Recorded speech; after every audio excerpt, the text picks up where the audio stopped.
See what women do to the films? I said that. Yeah, I'm not taking part of that. Yo, welcome to the spot where the mics are hot. Every word we drop got flow like a shot. Got stories to tell and jokes that hit hard. Come join the fun, it's a brand new yard. We bring the vibes, the beats won't stop. Tune in now, we rise to the top. Laugh, cry, shout, feel every drop. This podcast here is cream of the crop. All right, what's up, guys? Welcome to another R to the J podcast. And today we have a special guest. We got Brandon and Mitchell inside the house. The sound effects right there. All right. How you guys doing today? Pretty good, man. Thanks. All right, man. I appreciate you guys coming over here. You know what I Thanks mean? for having us. No, I know not Brandon, but Justin. He was the one to introduce us. Yeah. And he told me, hey, Brandon might be interested to come on. So I was like, hit you up, and Yeah. here you are. Yeah. Yeah, Yeah, and I tied you along. Yeah, I know. He's like, Yeah, I want to come gotta too. get Mitchell to come along too. Yeah. And today being a Labor Day weekend, so it's like, okay, it'll be a good time. Yeah. Labor Day weekend. Yeah. Yeah. So I'm excited to do this. Yeah, same here. Same here. So can you let the audience know what you do? You guys? My name is Brandon Newman. I'm a writer, producer, director, and I work on films. And I'm Mitchell Junius. Kind of the same thing. Write some stuff. That's predominantly as Brandon does. I do more directing and like shooting things. So Yeah. yeah, pretty much anything with the camera I like doing. Yeah. How did you guys meet? Like, I guess one of the projects, I'm guessing. No, we actually met through work when we worked before the news station and local news station in Beaumont. Oh, okay. Is it KDFM? Yeah, something? KFDM. Yeah. channel. Okay, Yeah. I was close. Yeah, that's the one we worked at. Yeah, Yeah, that's the one we worked at back in 2015. Was when Man, we met, something like that.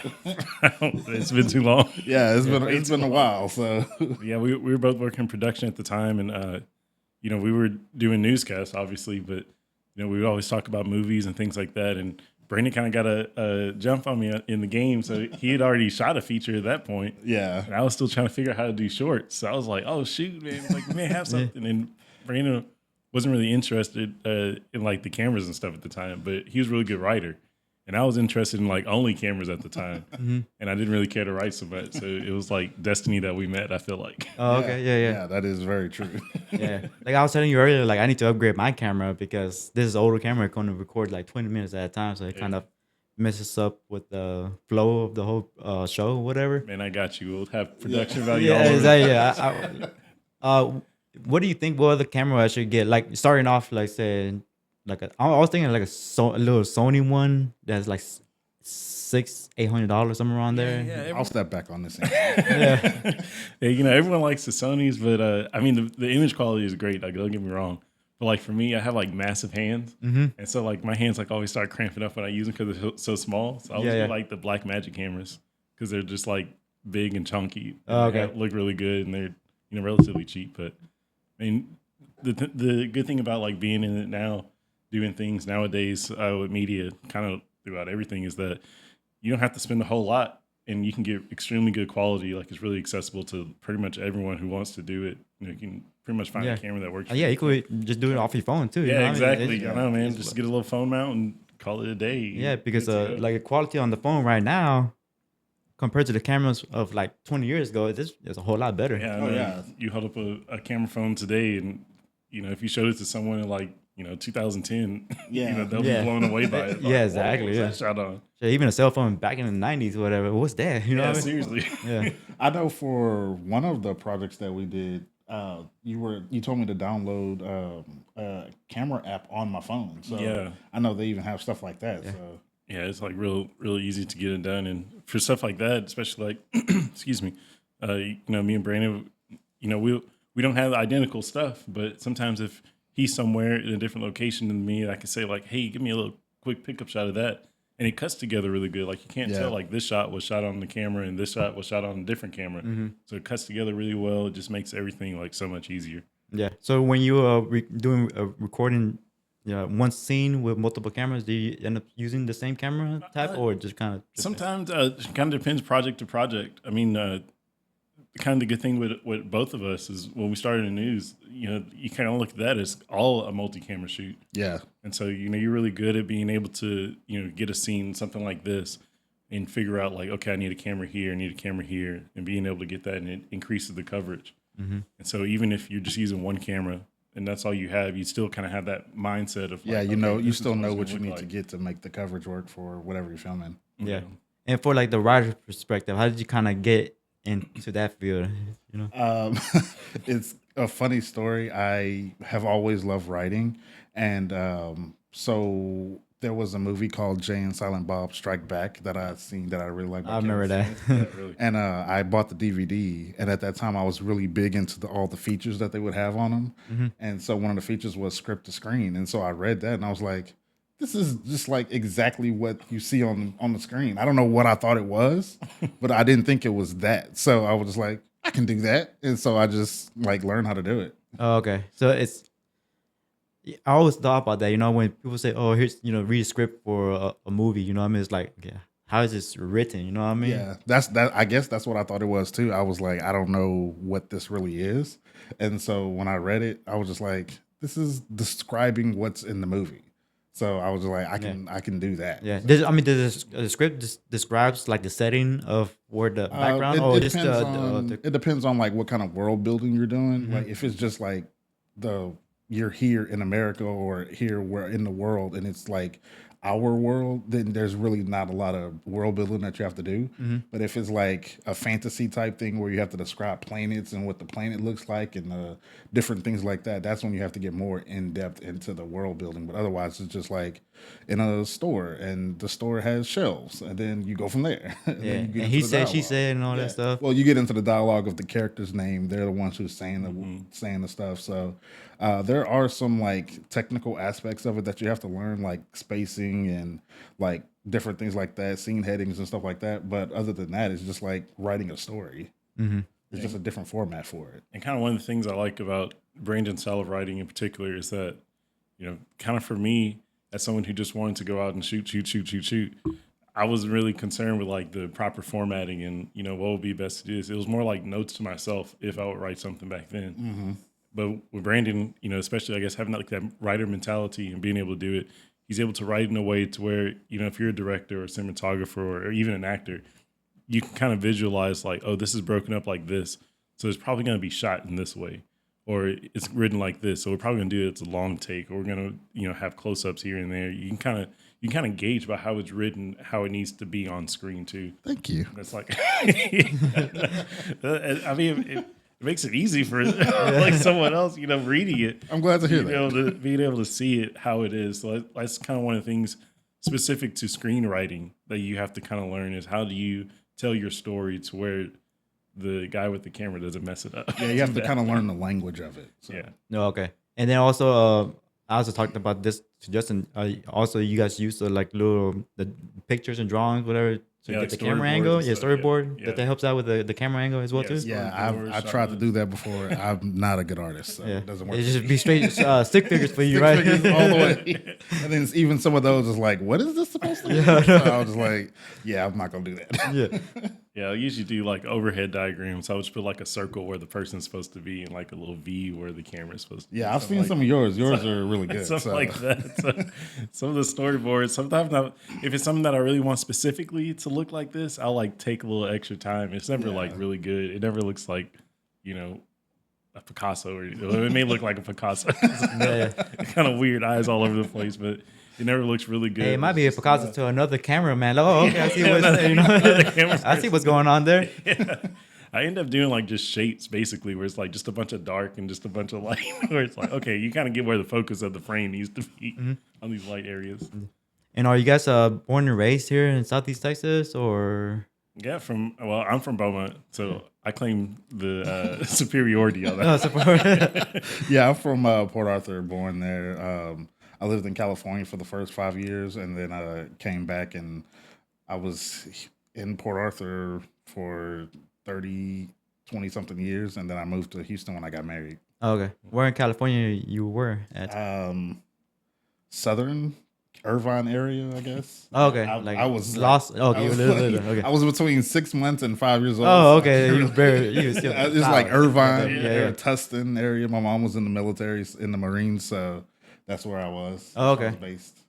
Yeah. So you never decided to go back over there, I guess. Nah, I went back once when I was like 12, and I was like, yeah, it's nice to come visit, but that's one thing about the film industry. I'm glad we are where we are now, is that you don't have to live in California in order to make movies. Yeah, Hollywood, huh? Yeah, I'm glad that we're in a place now, and it's even getting better now, where you can be wherever and still make movies. You just got to find a community for you. Yeah, because I think the another big spot right now is like in Georgia, right? Atlanta. That's Yeah, the Atlanta's- next big hub. Yeah, Yeah. Atlanta's getting pretty big. Yeah, Atlanta's one. I think Louisiana's getting big too because they shoot a lot of Oh, really? like a lot of movies there, a lot of TV shows. You wouldn't think Mm-hmm. they were shot in Louisiana. Yeah. Yeah. I know that's one thing. Me and Justin was telling me that they're trying to bring some production work over here as well too. I think I just read that Texas got a tax credit or something Yeah. where it'll make it easier to shoot stuff here. Yeah, and even like if you go on like the Texas Film Commission website or whatever, you get a list of like all the places that are like film friendly. I mean, even Beaumont is on that. It's like one of the film friendly cities, of Texas. So you kind of think like, oh, it's a small town, not really big. It's not like the Austin or the Houstons or the San Antonios of Texas, but you find a big community like Brandon was saying of people who kind of like doing this kind of stuff and. Luckily you have a community that supports that kind of stuff, kind of artistic expression, and Yeah. being able to showcase your area a little bit in different ways. Yeah, Port Arthur really isn't known for that, but I know like 20 minutes down the road, Beaumont has a pretty big community, and that's where we met, and that's where we made some stuff here. So, yeah. And Southeast Texas is so unique. Like everything kind of bleeds together. Like you may Yeah. be from Port Arthur, but you drive down to Beaumont for this, and you may be from Port Neches, and you can go eat in Lumberton or whatever. you Yeah. know. It's so connected in this area. So it's another good thing about being in this part of town. Yeah. Or this part of the world, I should say. Yeah. And what film did you work with Justin in? It was a movie that I had written called Miss Missing. Ah, okay. He was the lead in it, and me and Mitchell directed it. I actually was there. I was like an extra. Oh, yeah, that's right. At That's the right. little That's dining right. area over Yeah, there. Yeah, I was there. Yeah, we're getting the editing done on that. There was some production hangups, but we're going for it now. So Yeah, I can't wait to see my name credit there. And that's coming out on Hulu, right? like right now we are in the works of where we're gonna actually distribute it, but that it will be distributed somewhere. Okay, somewhere. Okay. Yeah, finalizing that right now. We get, like Brandon said, we had a little bit of production hangups, but it's all coming together right now. So it's really Yeah. exciting to. Yeah, see we've where it seen lands. like the first rough cut of it. Mm-hmm. Yeah, looks good. So what call it like before you guys got into the like film industry and news stuff? What did you guys do after this? Or you guys already just went from news to this? Yeah, kind of at the same time, maybe. Yeah. That we were kind of doing the same thing. And like for me, I was doing, like, I guess, like pre-pandemic, really. People used to always ask me, like, why haven't I left Beaumont? Because I was still living there. And kind of like my answer was, it's such a good place to where you can like drive in a day to get to like Austin. Yeah. If you want to shoot a music video, or you could drive to New Orleans if you want to, do like a photo shoot or anything like that. So Yeah. it was kind of good because you can work like your day job in like a news station or something, and you can still like on the weekends kind of go around and move around and still do film stuff and kind of pursue your passion, if you will. Yeah. Plus, you don't have to worry too much about the traffic. Like Yeah, Houston and stuff. exactly. Like, man, Yes. As someone coming from Houston, yes, I can attest that you don't have to worry as much about traffic. Yeah, definitely. Like it's a real thing being able to get to where you need to be in like 15 minutes. Yeah. Before the pandemic and everything, I was just like, and before even we met, I was making some movies. I had made, like you said, a feature. I had made a couple shorts. I had done a music video, and my problem was I couldn't get mostly past the editing stage, because it's one thing to write the movie and then put the movie to like shoot it and everything. But I would say one of the most if not the most important part, is being able to edit it together. And that's where the people that I were working with before, that was our major hang up, was we couldn't get past that editing stage. And like we had so many projects that got caught up in that. And so meeting Mitchell, he's an editor and a really good editor. And so like it was funny, like you said before, it was kind of like a perfect sync up because he doesn't like to do the assembling part of it, but I love the assembling part of it. And I'm not good at color correcting and all the technical aspects of it like that. And he's really good at that. So that was another thing that worked out perfectly. Yeah, and then I'm imagining like, color grading is really important. It Yes, sends out the tone of the movie. Yes. Yeah, like it's kind of wild. If you don't know about it, you kind of aren't aware that even happens in the process. You just kind of think you shoot the film and it looks like that when it comes out of the camera, and like it's way far from that when you see it initially. Yeah. Like if you're just released a movie, and I mean this is like every stage of the industry. If you just release a movie when it first comes out of the camera, like no one will like how it looks. No one, no one at all would like how it looks. Yeah. Then you do the color grading and little different tricks here and there to kind of like improve your shots a little bit, and it comes out looking way better, way different than what you see first out of the camera.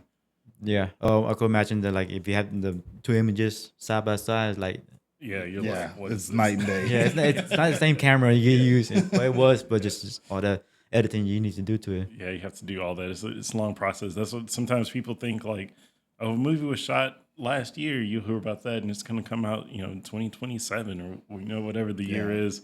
And they'll think, why does it take so long? It's like, well, there's a lot that goes into it. Yeah, especially if it's like a bigger movie and you have to do every take that you have to go through. You have to do the audio for it and all that.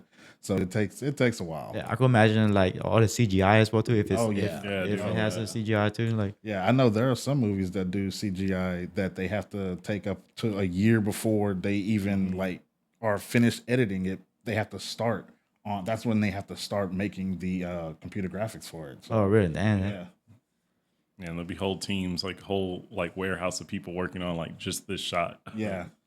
Like it's kind of wild. Like you look at like a Marvel movie or something, and you just like your mind just explodes. Like thinking like how much work it got to take that one shot. Like how much manpower it took. Yeah, and you could see the detail and the craft on some of those Marvel movies, like I said, like Infinity War and Endgame. I think CGI wise, one of the best ones they have done. You know what I mean? That was a lot of seamless work that everybody had to do to make that come together. Yeah, and I think they wanted to because it was building up to something big. Yeah, and I think everybody really wanted to make. It was 11 years in the making. Yes. Yeah. And it was really good. And it was, you know, paid off for him for sure. The only thing I say is like I think they messed up with the names, Infinity War, then Endgame. Because I'm in comic books, I'm all into that. So they do have one called Infinity Wars, but then another one called Infinity Gauntlet. So I always thought they should call the first one Infinity Gauntlet and then the second one Infinity War. To me, that makes more sense. Yeah. Yeah, they should have. Yeah. We should write them and tell them. Or maybe this is the next phase that they're going to do. Yeah. They're going to work into. Well, I hear right now the next phase they're going to do is Secret War with Doctor Doom and stuff like that. Yeah. So, I'm excited about that because I love Doctor Doom. I was kind of looking forward to Kang Dynasty, but all that off camera things happen, drama and stuff like that. It happens like that, you know. Yeah, they got shut down. Yeah. See what women do to the films. Said that. Yeah, I'm not taking part of that. Okay, so usually I like to ask my guests who inspired you guys to get inside in the film industry.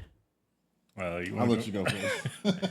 I don't know. It was always kind of a thing that I was doing. Like my mom has like short films that me and my brother made when I was probably like, I don't know, 10 or maybe before that even, where it's like on VHS.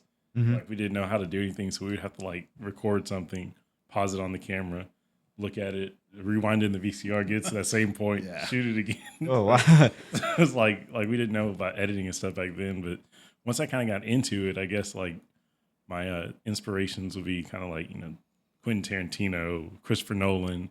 Pretty much all the guys that shoot film because I like film also. Yes. Yes. Reddit here's way too much. How about Christopher Nolan. I mean, I think one of the best ones he done was the the Batman with Joker. Yeah, definitely. That The that Dark one's Knight. I think hands down one of the best films right there. Yeah, that definitely like changed the game of like what comic book movies could be. Yeah. Like, what I guess like what blockbusters could be, where it's like it's super entertaining if you just want that, but there's also like a little bit more to it. Like there is like some artistic expression to it. So he definitely like did something really special with that movie. Yeah, He does a lot with like the IMAX stuff too. Which yeah, is and that was actually the insane. first movie that shot in IMAX. Yeah, because when like probably when we were little, it was a thing to go to like see an IMAX movie and it would be like some museum piece or like it was history. always like the nature stuff. Yeah, like yeah. nature stuff, Yeah. exactly. Like learn about this rock formation or learn about the oceans. And, that's kind of the only thing you got out of IMAX. Yeah. So it is cool that he took that and was like, hey, I'm going to use this incredible format, but it's going to be for like the coolest movie you've ever seen in your life. Yeah. And that also kind of showed like surprising actors as choices, because nobody would have assumed Heath Ledger would be that good of a Joker. Oh man, he was amazing. He was Yeah, like hands down the and- best Joker right there. like- Yeah, and right so there. like having people that you don't suspect can do the part, having them do that part, kind of like step not outside of their range, but step out of what you know them for or what they're known for. Yeah. That showed that can be really done well. Yeah, and even like just kind of interpreting, the story that you kind of like. Everyone knows Batman. Yeah. I mean, it's just like such an iconic character from however many years ago the character was created. Yeah, even if you're not a fan of him like me. Yeah. Not everyone can be right. Everybody's gonna know Batman, Superman, and Spider-Man. I mean, Yeah, those are the exactly, three main yeah. characters everybody's Yeah, gonna everyone know. knows them. But like taking that and interpreting it in that way and like presenting it on screen where it's not like, goofy Batman from the 60s, which is cool, or like, hyper stylized Batman for like Tim Burton and everything, like back in the 90s, I guess. Yeah. The late 80s. Yeah, early late 80s, early 90s. So Yeah. kind of taking it and making it like really grounded in realism and, presenting it in that way where it's like, oh shoot, this like could happen kind of. Grittier, you know. Kind it's of a- like the same kinda thing that gritty. they did with Robert Downey Jr. with Yeah. Iron Man. Yeah, Like exactly. he wasn't known for that type of movie, and the studio really didn't want him. But Jon Favreau really pushed for him to be Iron Man. So it kind of just showed like that's the kind of the Marvel setup was find really good actors, and then they'll be able to tell the story and move the story forward. Yeah, and they are actually not like big time known as well too, right? Yeah. I think that helps out too. I'm imagining it probably helps out in the budget as well too. Yeah, it definitely helps on the budget. Yeah. Because they get known like a lot after that. Like with the finding of Chris Hemsworth. Yeah, I was- Like I he was was about to say like for Thor, yeah. he was like a very unknown actor here, and then putting him in Thor, that just made him like a worldwide known guy. Yeah, because wasn't there a movie that he was in like at the same time that Thor? It was already shot. Yeah, it was two movies actually. he was in it Star Cabin in Trek, and then the other one was Cabin in the Woods. Cabin in the Woods. One I was thinking. Yeah, I remember it in Star Trek. He was like the father. He was yeah. the captain Yeah. that dies at the beginning. Yeah. Spoiler alert. yeah, I know. But Cabin in the Woods, that was shot like 2 years before, and I think I read that the company had gone bankrupt who shot it or something. So it was just sitting on the shelf. And then when they found out, like, oh, this guy is going to be Thor in the Marvel movies, they were like, we can put this out and make money like that way. So Yeah. Cabin in the Woods is a great movie, by the way. Yeah, it really yeah, I've seen that too. And even Star Trek was. I like that. Yeah, one. that was Star a Trek good was one. cool, Yeah. too. Yeah. And, like what's crazy with Cabin in the Woods is like I remember people hearing about it, like kind of film nerds like me and stuff. We're like talking about like the budget and everything. And like, man, this little indie film has Thor in. Like, how did they get this guy? Yeah. They could definitely like change your career being in a movie like that or getting that hit. Yeah, there was another one too, the Red Dawn remake. Yeah, Oh. I forgot about that. Yeah, that's pretty cool. Yeah, my cousin went to see that because she was a big Thor fan. Her and her best friend, and I don't know if you guys know this. Spoiler alert: he like dies like 10 minutes in, and they were like, "Do we just leave? Like, Yeah, I know. I don't want to see the rest of this movie if he's not in it." So, I want to see Thor. yeah, I just came for Thor. I didn't know he was gonna die. So, yeah, but when you have stars like that, you just never know. Like we're still waiting for. I know Justin. He's gonna. I believe he's gonna. Oh, yeah. He's gonna one of these days just pop. You know. Yeah. And that's how it is sometimes. You know. And then people kind of say, "Oh, he got lucky." Or how do they say? One night.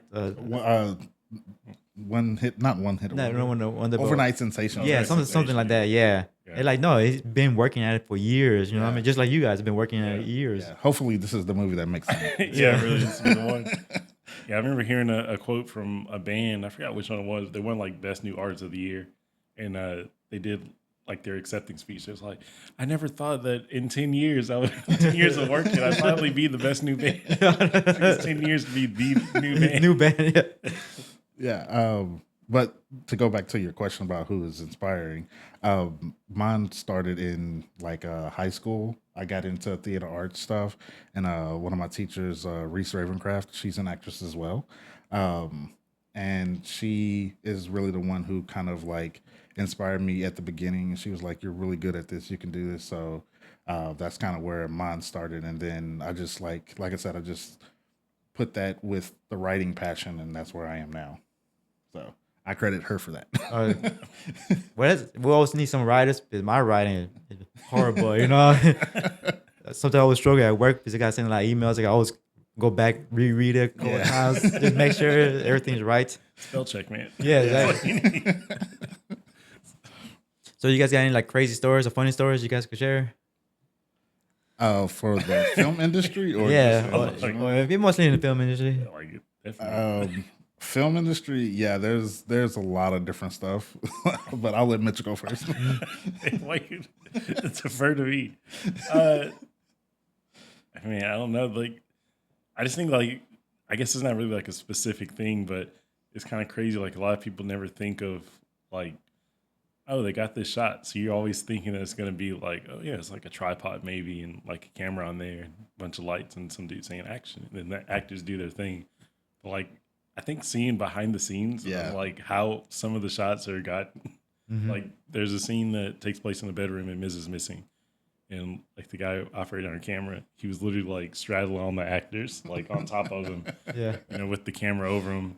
And I'm like holding him on there so he doesn't fall and stuff. And someone just walked in with like a camera and some dude like straddled over some guys with like blood going everywhere. I'm like, what is happening in this room? Yeah, that was gonna be my stories too. It's just like the behind the scenes stuff is always so fun, and then like even if it's an intense scene, as soon as you call cut, everybody starts laughing because of how crazy everything looked and everything. So yeah, it's just stuff like that. Yeah. And even like some of the props and stuff like get kind of crazy because you start playing with knives and stuff. Like, I mean, fake knives, obviously. Yeah. You start playing with that, and then like, you know, a spring will break and like a blade will just go flying. Yeah. Or you have like Plastic the blade prop gun that looks real. Yeah. And then you have to make sure to tell everybody like, hey, just letting everybody know this is not a real gun. It looks real, but it's not real. So Yeah. Or you end up with like it happened with the prop gun with me where I had like just a box of stuff that I was carrying around, just keeping, you know, bits and bobs of things around. I had that gun in there. I was like, oh shoot. Yeah. I'm glad I remembered this before I go that driving around. reminds Some me. guy pulled me. I thought of that too when I was driving up to the shoot with the fake gun in my backpack. I was like, if I get pulled over and they search my car, they're gonna be like, what is this gun back here? You didn't say. I was like, this it's not real. But also, I had to take a picture to send to one of the guys in the movie, and there's blood on the rug in the movie. And I had that in the back of my car, so I had to take a picture of it to send them. And as I like unrolled the carpet, the rug, there was people standing around me, and I'm pretty sure they were like, "Why does he have blood stains on that rug there that he just pulled out the trunk of his car?" Don't worry, it's not my blood. It's not my blood. It's not my blood. So stuff like just behind the scenes stuff like that people wouldn't really suspect. That's the best stories for us. Yeah, one specifically just came to mind that happened on the shoot, Mrs. Missing.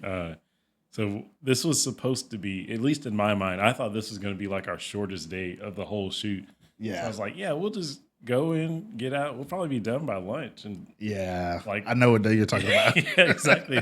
We were shooting in Houston, so I was like, man, I'm gonna go see what's playing at like, you know, IMAX theater or something to go, you know, catch a movie when this is all over. Yeah, it was scheduled as a short day.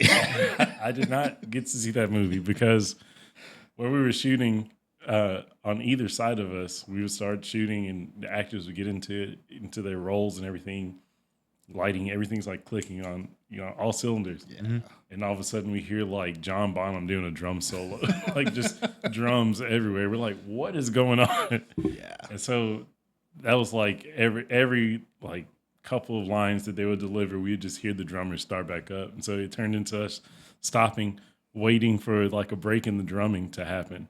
And then we'd be like, go, go, go, go, go now. And so we'd try to work something between there. And then I think at one point Brandon went down, like, asked the guy if he can give us like, 45 minutes or whatever to kind of get some stuff done. And he agreed. We're like, cool, this is going to happen. Yeah, that location was, whew. Then on the other side, another drummer started. Yes. So we had to do that. But and it's kind of like one of the cool things with like movie making, like movie magic, is that, you hear something like that happening and you're like, this is just a disaster. Like, I don't know. I was like sweating bullets because I was like, I don't know how this is even going to cut together. I don't know how this is going to work. Yeah. And then we played it back, and that was one of the first things I was anticipating getting back from the editor for this rough cut. And it's like seamless. Like you can't even tell that something was going on. Yeah, you like, can't even hear the drums and all that. Like it just he cut it together so well. You can't even. It's good. It just worked out. And it happens to be one of the more intense scenes in the movie. Oh, okay. So it was just like, man, if this doesn't come together, we may be in trouble. But it came together very well. It came together really well. But yeah, that day would like haunt me. Yeah, because like I said, like I scheduled it to be like a short day, and I was like, oh, we'll get these people out, we'll get this scene done, get this scene done, and then it was not that at all. It turned into like being in a small room, like probably about this size, of like 20 people just sitting around, like just waiting. And then it's funny, you'll see like the boom guy go, all right, we're ready. Hop into it, camera guy, hurry up. Like, we'll get into it. Yeah. So they don't have no software right now that could actually like take out like the background noises like there? No? Man, it's like, it's hit or miss. Yeah. Like. But I mentioned with AI now coming out, I think it's gonna. I was about to say, like, you hear commercials and stuff where like AI can do X, Y, Z, and then you try it and you're like, that didn't quite do. AI isn't quite as good. It's still the beginning of it, but I can imagine like maybe 5 years from now. Years, I think probably even 2 or 3 years. I mean, I want to hopefully, say how everything is moving so fast right now. If it can make my life easier in situations like that, then I'll be all for it. I'm kind of like iffy on AI on certain aspects of it because like it's trying to take my job as a writer. So, But I've read some stuff that AI has written, and I'm like, I don't think it's really gonna take my job as a writer. So I'm kind of okay with it. Yeah, at the end you gotta use it as a tool. You still need somebody to like go back and review what it says. Like, okay, no, it's not gonna work. Okay, this we can't use. Okay, it can use the words, but it doesn't have the feeling behind it. Yeah, exactly. Yeah. I'm kind of same with like we talk about audio and stuff. If you're not really starting with, a strong signal into your microphone or something, it's always going to be kind of hit or miss. Same with like the camera work and stuff. Like, you see videos that are made by AI, and most of them look, pretty good. But when you start looking at it, you're kind of like, always something off. It's going to be off, but it's like just nice little entertainment. You know what I mean? Just it's AI, but it's just entertaining. Like I kind of see it as like something that I would probably use it for at some point. Would be like, oh yeah, I could use AI and like make my storyboards or something. Or something like that. Convey an idea of what the final product will look like. I know some people use it for pitch decks for writing stuff. So I think on YouTube, I think they came up with this new thing where if you're a content creator on YouTube, that it's not gonna be monetized if it's just strictly like AI. That's smart. That's I like, and I don't have a problem with that, because I guess I don't want to give people money just for doing easy stuff. I guess you know what I mean. Just telling a computer, hey, do this. Yeah, that was like a thing. I remember hearing about a few months ago. Like people just set up supercomputers and like have 3 or 4 stations running, just pumping out AI video to monetize them and stuff. So, yeah. I guess that's why they're cracking down. Yeah, I could imagine. Yeah. I should have got in on that. They're like, damn, I missed the spot, man. Missed the boat. Yeah, but where do you guys see yourself in like 5 years or so? Hopefully making bigger movies. For me, I know if I'm just doing independent features and stuff like that and able to provide a living for me and my family comfortably, I'm good with that. Like if it's still just indie stuff, if it's bigger stuff, good. Congratulations to me. But as long as it's like as long as I'm entertaining people and get to tell the stories that I have in my head, and as long as we're making good movies, that's all that matters to me. Yeah, and let's like in your genre, are you just sticking to like one genre, like real life, or are you going to like sci-fi and all that It stuff? just depends on what the story calls for. If it's I'm hired to do something, then I do whatever genre it is.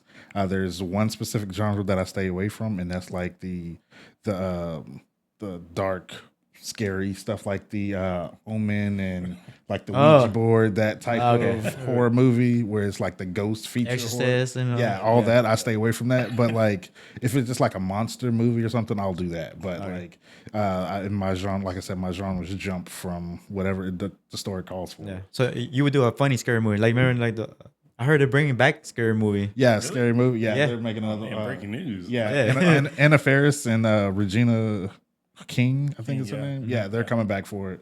Wow. But yeah, something like that I would do. So yeah, And one of the best funniest movies I ever seen was probably White Chicks. yes, Oh, yeah. yeah, White Chicks. Yeah, I watched that the other day. I was like, yeah, I don't know if they can make that now. Yeah, oh but definitely no. For the time, it was fantastic. Yeah. I mean, the Wayans could do like whatever they want. Yeah, It's so exactly. good. And Terry Crews, man, dude. he killed it in that Yes. role right there. Yes. Yeah. I recently heard that speaking of scary movie, I recently heard that they had a thing written for it. It wasn't a scary movie, actually. It was Don't Be a Menace, I think it was, that the Wayans brothers did. They wrote that in a weekend. Really? Because the script that they had, Keenan, their older brother who was directing it, was like, yeah, this isn't going to work.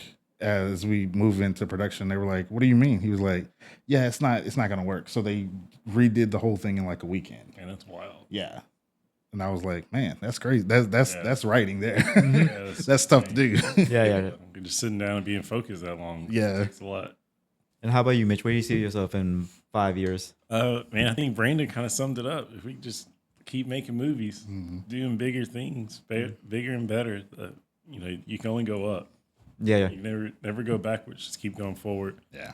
Pushing through. Kind of like Brandon said, I like doing different genres and stuff too. So, we did thriller this time. We may do a Western or sci-fi or, who knows what will be next. But If you guys had a choice, what type of film, like if one that you really want to do, what would it be?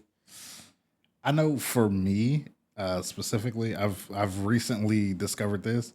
For some reason, my dramas, like drama, whether it's drama thriller, drama whatever, those always turn out better. Like this one, like Miss Missing is a drama thriller, so those always turn out better because I tried my hand at comedy. I think it's hilarious. I don't know how many other people think it's that hilarious, but you do have to write for yourself as the audience. But it's just like it seems to me that my drama stuff is more. So as long as I think it's like a drama, I think that's what we would try to do next. comedy is like, it's such a specific genre. Like it's probably honestly like the hardest thing to do. Yeah. Because you have to be able to like make sure your joke lands with everyone. Like Brandon said, you can find something funny. Everyone on set can find it funny. Everyone involved in the movie. But like if the audience doesn't find it funny, then it's kind of, it's just so tricky. Also, It's so like specific. reading it on the page, it might not be as funny, and then you get there and you have the actor perform it, and it's hilarious. It's the funniest thing. And then like you said, is like it's hilarious in the day that you shoot it. It's hilarious in editing, and then you show it to the audience, and the audience is like, yeah, that was not funny. So it's kind of like It's also like very dependent on the actor too. Yes. Like you said. Like you can have something if it's delivered by like, Seth Rogen or something, like it's probably gonna be funny, but if I tried to do it, like people aren't gonna laugh. Just feel like, all right, go sit down, man. Yeah, I remember one movie I heard. There's Something About Mary. You guys ever seen that movie? Yeah. I heard long that- time ago. Yeah, I heard that was that script was actually floating around. It probably was. Yeah. And for a long time because nobody wanted to make it because they thought it was too risque or whatever. I don't know what. But I call it. They finally made it, and it turned out really good. It was pretty funny. Yeah, that's how it goes. Yeah, and then you take like Judd Apatow once he got into the game, like those kind of movies where they were funny, but they also had a dramatic element as well. Yeah, like to it. yeah, and so like most comedies are only like an hour and a half, something like that. But his movies were like 2 hours, and it was like funny the entire time, like Step Brothers and Anchorman and like Was he the one who did Old School as well too? I think he might have been part of the production team for that, but that was Todd Phillips, I believe. Oh, okay. Yeah, that did like those that style of movie that came out, especially with those guys, with Will Ferrell, Ben Stiller, Owen Wilson, like all those guys. They made a very specific type of movie because they were all really funny people. And there were a lot of people that came after them that tried to do the same thing that they were doing, trying to be improv on set and all that, and it just did not work. Yeah. You have to have very specific type of actors for that. Yeah, and they had like really good chemistry together too. Yeah. when And they were all working actually together. friends. Yeah. Yeah, so that helps also. And it's always the same. It was the same crew or the same same crew. clique. Yeah. Also, they always do each other's movies or what it comes. Yeah, You and know, you were just waiting to see when the cameo was gonna pop in. Yeah, kinda exactly. thing. Yeah. like Like who Ben else? Stiller isn't in this right now. Yeah. Man, Like Adam Sandler. yeah, used to there do you go. it. Adam Sandler. Yeah. Sandler movies, And yeah. y'all be waiting for like, you can do it. Yeah, And you're waiting for Rob Schneider to come in. Yeah. Yeah, Chris Rock was in all those Chris Rock. movies and stuff like that. So it's like if you find a really good group of funny people, you can probably turn out a lot of those movies. But if you're just going from place to place to place, you're not going to get that type of movie and that type of atmosphere and making the movies, because like with the Judd Apatow movies, that was a lot of improv on those sets. But those, like I said, those were really funny people.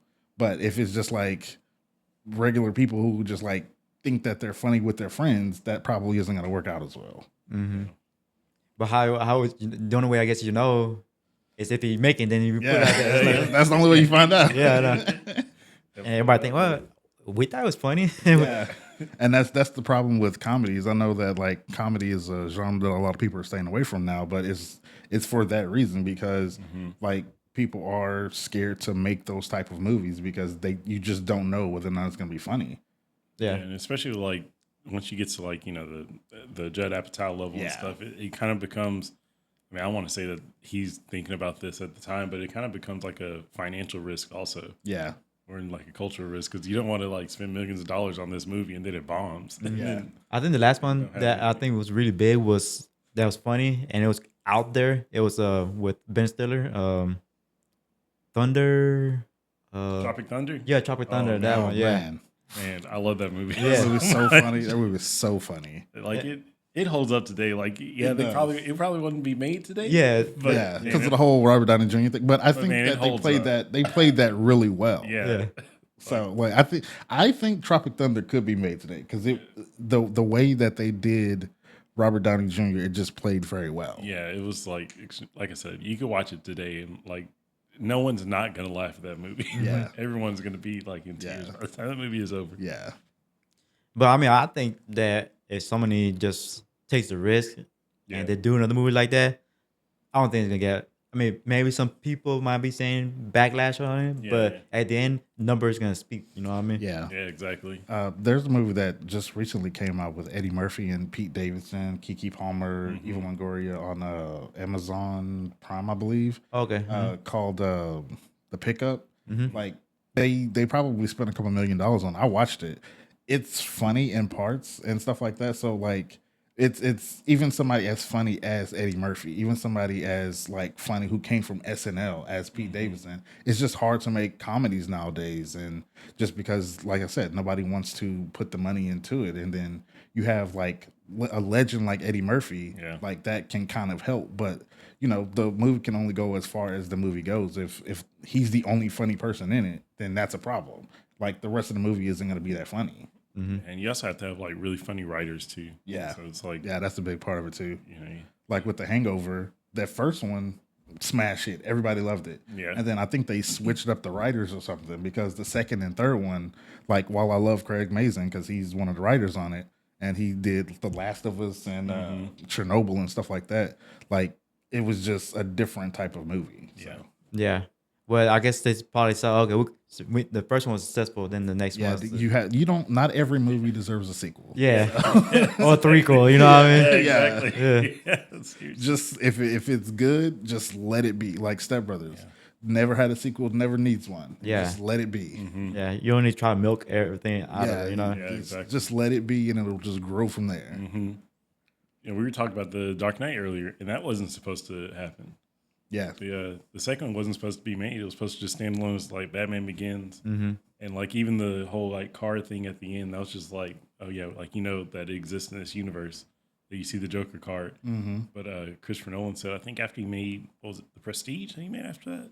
I think so. Yeah. Yeah. So he made The Prestige, and then I guess Warner Brothers was like, hey, we really need the sequel. And good thing they did because Like they brought the Joker. this Yeah. was too good to not make Yeah. another Batman Yeah. movie. And then The Dark Knight happened. So Yeah. you can kind of work I mean, either a way, Yeah, in a way. I mean, it's Batman. It's a well-known character. Yeah, it's a And- franchise. Yeah, and you have a lot of material already that you could exactly. use. You know what I mean? But I know every director then kind of want to change it into their how they see it. You know what I mean? Yeah, exactly. I think like movies, like comic book movies, get into trouble when they have an overabundance of characters that are well known because you try to throw everybody in there to just like please the audience, but you have to tell the story, whatever the story is. If it doesn't need 7 different villains, you don't need 7 different villains in your movie. Yeah. If it's just like one will serve its purpose and do what it's supposed to do and get the main character, the hero, wherever he needs to go, just stick with that one. Yeah. Definitely. I mean, like what Marvel did with Thanos and stuff. You know, they were kind of building up to that. Yeah. That was also really well done because it's like, I mean, there were like so many movies that led up to Yeah. that. So It was the first time it had been done. So. And it was like a good time to like kind of let the audience like absorb all that information. Yeah, It and wasn't every like, movie here's one had movie with 20 every movie had a villain, but it wasn't a villain like Thanos. yeah.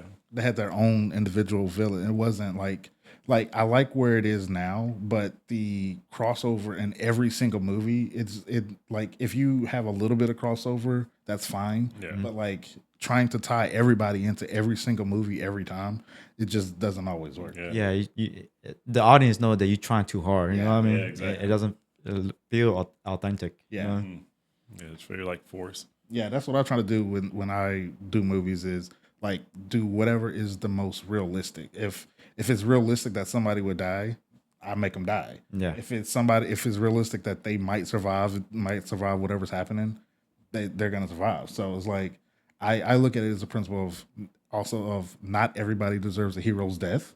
So like if somebody dies unexpectedly, hey, that's how it would happen in real life. Yeah, So, exactly. just make it as realistic as possible. You Yeah. don't have to try to force stuff. I think one character that they killed off too fast was in a Spider-Man movie. Was Carnage. Yeah. He's a really well-known Yeah. villain. I think you should somehow let him survive. Yeah. Yeah. And then you kill him, and then like now you have to try to go back and retcon him back in, like, oh, he didn't really die, he was just incapacitated. Like, Yeah. no, That's one of those characters they should have taken a couple movies Yeah. to kind of build up to it. Yeah. I thought. And I think I like the original because, like I said, I have I'm a comic book collector. I got some comic books still on my house. I'll show you guys after. Yeah. And what I call it. But yeah, I really like Carnage. I have the first issue when it came out, in that one, literally the first when I had it when I was young. You know what I mean? I bought when I seen it in the comic book. I bought it. You know, I still actually have it. Hey, that's pretty cool. yeah, Yeah. So I liked him as a villain. He was a great character. How they written him, and I think Marvel or Sony in this case messed it up. Sony. Yeah. Yeah, I think they were trying to do too much too quickly because I don't know if that would happen because of the purchase of not purchase but the licensing of Spider-Man, so they were just trying to like do a bunch of stuff Yeah. or whatever the issue was. Like I think that those Venom movies could have been done a lot better. Yeah. Especially like, I mean, you had Tom Hardy. Yeah. Like, Yeah. Yeah, you have Tom Hardy, so such a you got good to do actor. Like- something better than that. Yeah. You got, I wasn't a big fan of the Venom movies. Yeah. You got to bring your A game when you have someone like that. Yeah. I did like the CGI on Venom, how he Yeah, looked yeah. and stuff. Yeah. That he looked looked incredible. really Yeah. good. Yeah. It was really cool. It was also like the way they made his character, I guess, also was pretty cool. Like how they did it. I don't know. It's just something about like the story just didn't work. Yeah, like Venom as a character is really cool. I will say this: they did him better than they did him in the original Spider-Man trilogy, where it was Topher Grace. They did this Venom way better than that, but just the movie as a whole, it just wasn't. Yeah, it wasn't that good. Yeah. The best Venom is actually technically almost I want to say the best Spider-Man was the animated ones. Yeah. Yes. The most accurate ones right there. The cartoon man. That was great. Every day coming home watching that after Yeah. school. Yeah, that one X-Men as well too. Yeah. X-Men 97 that just It was actually recently pretty came good. out. It was Man. like Man, it wasn't too bad. What about Batman the animated? Oh, that was too. Batman the Yeah, animated series. I love that Animated show. series. As much as I don't like Batman, Bat- I loved Batman the animated series. yeah, dude, it was like top tier. It was really good. I think that maybe that's what I'm comparing all the Batman series. Like, you're not Batman the animated series, Yeah, but like that was really good. yeah. Did you guys know this? Harley Quinn was actually introduced in the animated series. Yeah, and yeah. it was so popular. Or she That was they so put, popular. They put her into the comics. Yeah, Yeah. like, Yeah. so cool. And then kind of did some other stuff with her with this with the Suicide Squad movie. But Yeah. Oh, yeah, Prey of Birds as well too. yeah, that was. Whew, I got 5 minutes into that, and I was like, yeah, I think you I'm You gonna like stop. that movie? Yeah. I wasn't a big fan of it. Yeah. man. So you guys being in the industry, so when you guys do go see other films, you guys like already automatically I tried not to. yeah. Yeah, like it's. I don't Or know. you guys think about, okay, I would have done it this way instead. You know, what I mean? If like I think the key is like you go in as a fan, it's just a moviegoer, but you kind of approach your own movies like that too. Yeah. Yeah. You kind of go in as a fan, and if it gets to a point where it's like bad, then you will kind of like deconstruct it a little bit and say like, man, they could have did this, they could have used that. Like, Yeah, I think if it gets to that point, though, the movie's not Yeah, good. the If it movie's, gets to like, the not point where good. you're like, I would have did something different, then Yeah. that means that the movie's not working. Yeah. So like, and I think that because my wife tells me this all the time because we worked in news, so I see as we're watching the news, I see stuff, and I'm like, Yeah. oh, this is happening, that's happening. Yeah, and like she's on like, TV. how are you like, where are you seeing this? I was like, because I just know what it is. So if it gets to a point where something is standing out like that, that means something isn't working. Yeah. For the movie. yeah, definitely. But yeah, you do kind of like go back and say like, man, they could have did this. Like this would have been so much easier. Yeah. Or, Yeah. Like I do with effects sometimes. Like if they have really bad CGI, then I'll just say like, man, they could have did this practically. They could have just shot it like this, or you don't have to worry with like the bad CGI and that kind of stuff. Yeah, because I can imagine, like, I mean, when I go see a movie, I try to be in the main character's shoes. You know what I mean? What what they're going through, or what I would have done that they wouldn't have done. You know what I mean? Mm-hmm. But it's always like scary movies. You know, they always oh, let's go to the woods over there. Yeah, like because I wrote a scary movie and I was like, I gotta not do stuff like, but I get it because sometimes in order for the scary thing to happen, they have to make stupid decisions. And so like, because if it's just like practical, you would be like, yeah, I'm not going in that woods, I'm not getting in that car, I'm not going in that old barn. Yeah. So it's like sometimes in order to make the movie like actually happen, they have to make stupid decisions. Yeah, So, yeah. like I get that sometimes, but if it's too dumb, it's like, oh, let's go in this old rickety basement that has keep out on it. It's like, why would you do that? Like that doesn't make any sense. Like a movie that handled it well, I thought was Get Out. Yes. It's like they made it in such a way like you can kind of pick up on the tropes of like, okay, this happens in all scary movies, but like there's a reason why these things are happening. Like, you know, the cell phone, like, or the phone in general in scary movies never works. Yeah. Like they had a good reason of like them unplugging it constantly. So it's like a real thing that it's like, okay, this is why his phone doesn't work. It's just like, oh, I don't have signal for this 5 minutes of the movie. Yeah. I will say another movie that did it good was as we were talking about earlier, Cabin in the Woods. Like the way that they kind of turned everything is like the reason that the movies were doing what they were doing was because they were serving a certain purpose. Yeah. And so like you had Chris Hemsworth, who was like actually a smart guy. Then when they got to the woods, whatever they were doing, manipulating people, he became like a dumb jock. Yeah. Because that's what they needed him to be that was for like his to make that archetype. sacrifice. Yeah. And so like you have things like that, which I'm a big fan of. Like if they made more movies like Cabin in the Woods, like I would love that. Like Scream, that's what that started out as. It started out as like a kind of like a joke on the genre, not a joke, but like a parody kind like of. a parody of the genre, and it just was still a very good movie. So Yeah. And then Scary Movie just took it to another level. Scary movie. I think that was more of a joke on the genre. Yeah. Oh, man, those are hilarious. It's like those guys never miss, you know? Yeah. Yeah, exactly. So good. Yeah, especially the like we were saying, the Wayans family is so talented across the board. Like every single one, even the kids now, Damon Wayans Jr. is just as funny as his dad. Yeah. Because he was on the show Happy Ending and like on New Girl and stuff like that. Yeah. Hilarious. So yeah.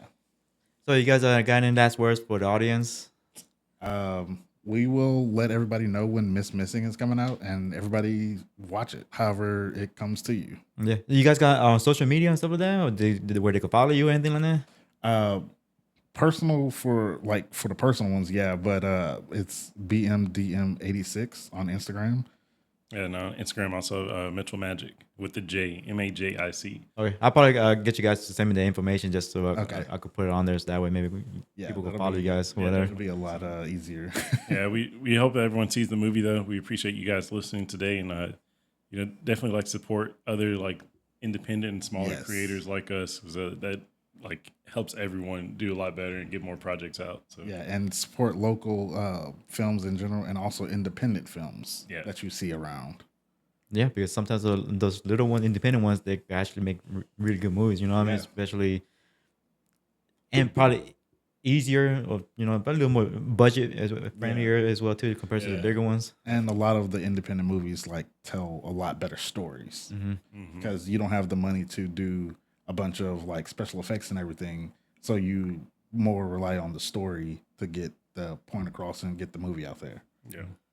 Like off topic, like Star Wars, like some of the backgrounds, I didn't notice that it was actually hand painted. Yeah. I didn't know that. I just found that out. Like, wow, that's amazing right there. I just like the Disney Plus stuff. They they have like really good shows on there that shows how like all the backgrounds and stuff was painted, and how a lot of the Lucasfilm came to be, and how like I didn't realize they had worked on so many movies before they became as big as they are now. But like I didn't realize they had worked on there was one movie as a child, and now that I'm saying it, I can't think of what the name of the movie is, but they worked on a lot of different stuff, and like coming up with the effects for like the Terminator 2, where the guy is like walking through the jail bars and all that was all ILM, and I didn't even know that at the time. But ILM was there. Industrial Light and Magic, that's his company that he does that does all special effects and stuff. They even do it for Marvel and stuff now, but like George Lucas is the one who basically started all of that stuff. Yeah. Like he is like his team is like the special effects people. They started so much stuff now. It's just it's crazy how it all began. So And that was a person who, like, we were talking about people with their like crews and stuff earlier. Yeah. Like it was like him, Steven Spielberg, and Francis Ford Coppola. Like they're all like the dude who did what is the name of the Avatar movies? yeah, James Cameron. James Cameron. Like they were all friends and stuff. Yeah, and they would like consult each other. Like Yeah. George Lucas would say like, "Oh yeah, you need to do this for your effects," and like Francis Ford Coppola may say like, "No, the story doesn't make sense. You have to do it like this. You Yeah, have to and put this in there." that's why he got to do That's why George Lucas's company did Terminator, because they're friends. Yeah. So he was like, "Hey, my company can do this for you," kind of thing. So yeah, it's always great when you have like different collaborator friends, because they can help you with everything.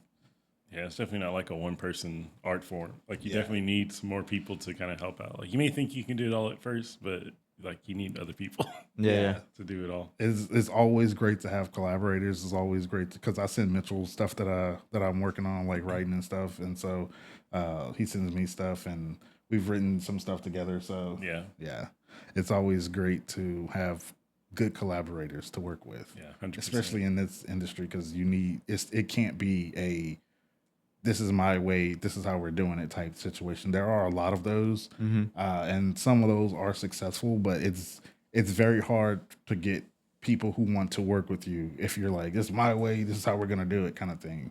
And the way that we kind of are with scripts is like, there are some people who say stick to the script word for word, but we're more like, just we'll get a couple of it like word for word if we can, but like just stick to the general like spirit of what the lines are, and then we'll go from there, because like you have to make it feel as real as possible.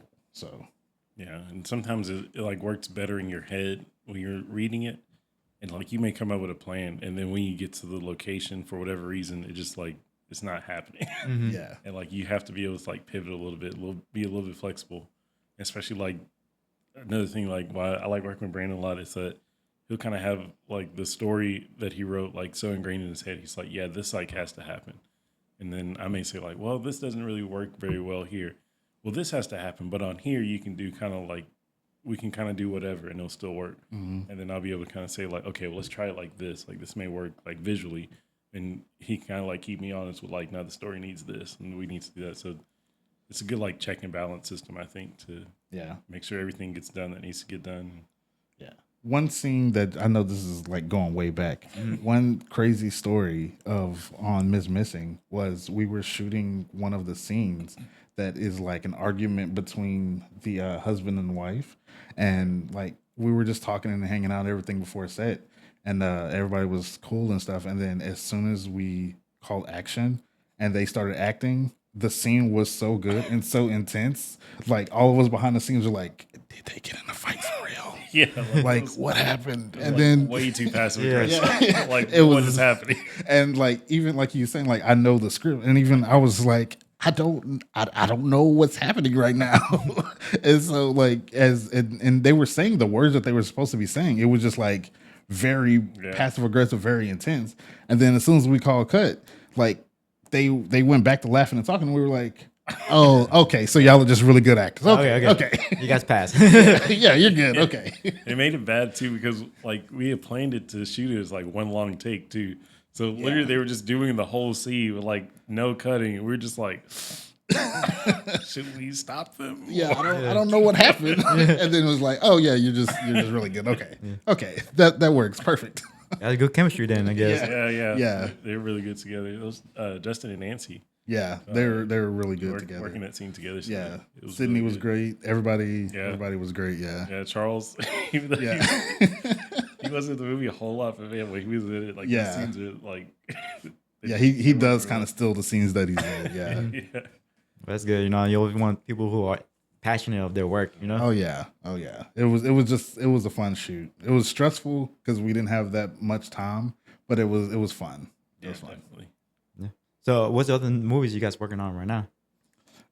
Currently, I am in the process of writing a couple movies. I'm working with Justin, and he has a film called IAJ Media. I'm working on one of the movies that I wrote, like as a spec script. That we're trying to get that done. We got a short version of that coming out. That should be dropping a trailer for that pretty soon. And then there's a feature that I'm working on with them that I can't talk about, but we're working on getting the funding for that and stuff too. Okay. I'm working on, I'm writing a period piece that like takes place in the 70s, kind of around like radio and kind of that whole industry. So working on that right now, and then early stage working on another like sci-fi piece that's kind of a little bit more stylized. And hopefully after that, I'll be able to make a live action version of Batman Beyond.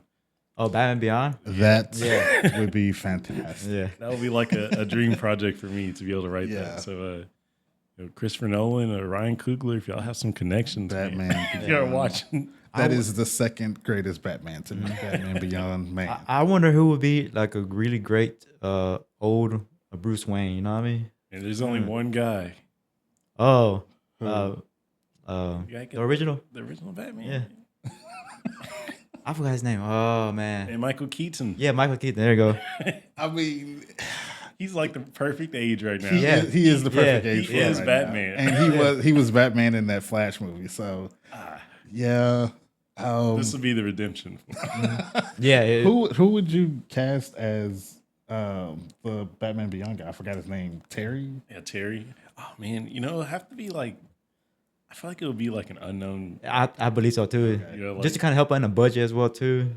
Yeah, like it'll definitely be like an unknown character, like an unknown actor. I mean, to play that, like someone like what we were talking about earlier, like maybe some guy who's like on the indie circuit right now. Like, we've probably seen him, but we haven't seen him in like that role. Yeah. You know what I mean? So I thought you were gonna go Tom Holland. Honestly, that's what I thought you were gonna go. I thought you were He's gonna already go Tom Spider-Man. Holland. Yeah, he's very Spider-Man. He Yeah, is Spider-Man. Yeah, Yeah. yeah, we can't do that. yeah. Yeah. And I think he's doing a good job with him. You know what I mean? That Spider-Man. Yeah, he's a good Spider-Man. Yeah, he's a really good Yeah, but he's Spider-Man. very he does a lot of his stunts as well too. I think. Yeah, I heard that too. So Speaking like that. speaking of remix, I would love to see a live action Static Shock. I forgot about that show too. Yeah, But yeah. that I would be love cool. to see a lot. I think they've been working on it That'd for be a cool, while. actually, yeah. I want to say Michael B. Jordan has something to do with like Really? producing. He might end up directing it too, but Like, I would love to see a live action Static Shock. And if he was like younger, he would have been a good like Yeah. star in it. He would have been cool. I think what's the kid from Caleb from Stranger Things? Would he? I watched the first season. After that, I was like, it takes too long for the episodes to come out. I like But Master of Puppets though.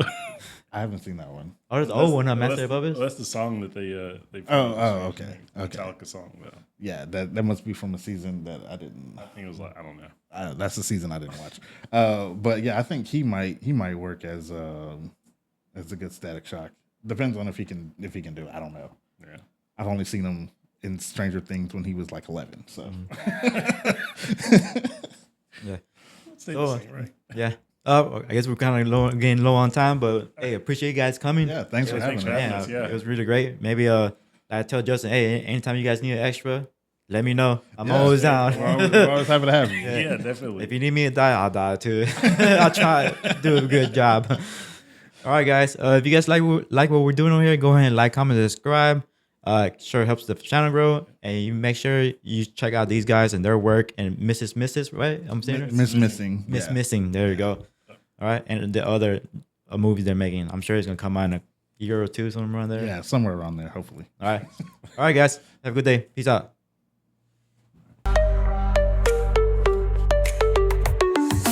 Breaking news or cool interviews, we keep it real, no scripted cues. From wild debates to heartfelt tales, strap in tight, this train never derails.